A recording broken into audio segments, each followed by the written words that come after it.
আসসালামু আলাইকুম। আপনারা সবাই কেমন আছেন?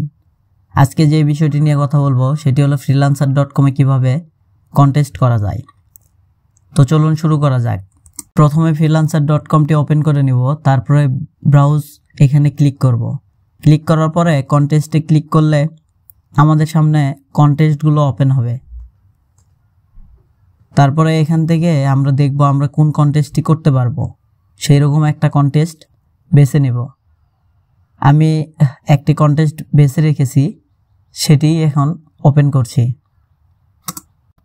দেখতে পাচ্ছেন বন্ধুরা, আমি কন্টেস্টটি ওপেন করেছি। এখন এই কন্টেস্টটির সর্বপ্রথম যে বিষয়টি আমাকে দেখতে হবে ডিসক্রিপশন যদি না পড়তে পারেন বা ঠিকমতো না বুঝতে পারেন তাহলে লোগোটি তৈরি করেও লাভ হবে না। তাই সর্বপ্রথম আমাকে এখানে দেখতে হবে ডিসক্রিপশন এবং ফাইল অ্যাটাচমেন্টে ক্লায়েন্ট কোনো ফাইল দিয়েছে কিনা সেটি আমাকে খেয়াল করতে হবে।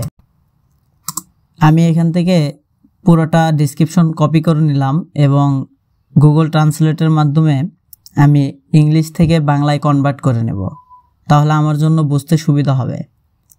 আমি করে নিলাম ইংলিশ থেকে বাংলা। এরপরে আমি পুরোটাও পড়ার পরে আমি যতটুকু বুঝতে পেরেছি সেটির উপরে আমি এখন লোগো তৈরি করব। লোগোটি তৈরি করার জন্য অবশ্যই আমাকে ইলাস্ট্রেটরে যেতে হবে এবং ইলাস্ট্রেটর থেকে লোগোটি তৈরি করতে হবে। লোগো তৈরি করা হয়ে গেছে, আমি এটি আগেই তৈরি করে রেখেছি, দেখতে পাচ্ছেন। তো আমি এটি ডেস্কটপে রাখলাম।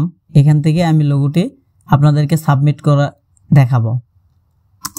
দেখতে পাচ্ছেন আমি freelancer.com-এর সেই ট্যাব ওপেন করেছিলাম, ওই ট্যাবের মধ্যে আবার আসলাম এবং এখানে এন্ট্রিস লেখা, এখানে আমি ক্লিক করলাম। ক্লিক করে এখানে আমি লোগোটি সাবমিট করব। এখানে দেখেন অনেকেই কাজ সাবমিট করেছে, আমিও এখানে সাবমিট করব।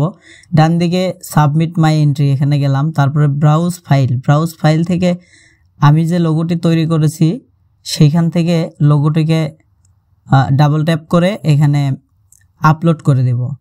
তারপরে দেখতে পাচ্ছেন উপরে লোগোর যেই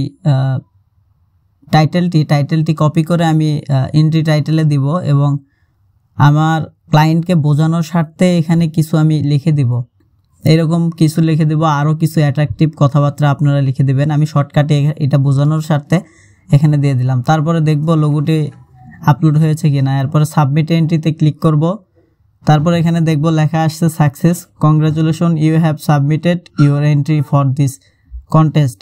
তারপর এটিকে ক্লোজ করে দিলেই দেখতে পাবেন যে আমাদেরকে ওই আগের ট্যাবে নিয়ে যাওয়া হবে এবং আমাদের যে লোগোটি সেটি এখানে শো করবে। দেখতে পাচ্ছেন আমাদেরকে আগের ট্যাবে নিয়ে আসছে এবং একটু লোডিং নিচ্ছে। লোডিং হয়ে গেলে এখানে আমাদেরকে দেখাবে যে আমাদের যে লোগো 321 নাম্বার এন্ট্রিতে আমাদের লোগোটা দেখাচ্ছে। তো আজকের মতো এই পর্যন্তই। আরও যদি কিছু জানার থাকে অবশ্যই জানাবেন, আমি আপনাদেরকে সেটি দেখানোর চেষ্টা করব। ধন্যবাদ সবাইকে।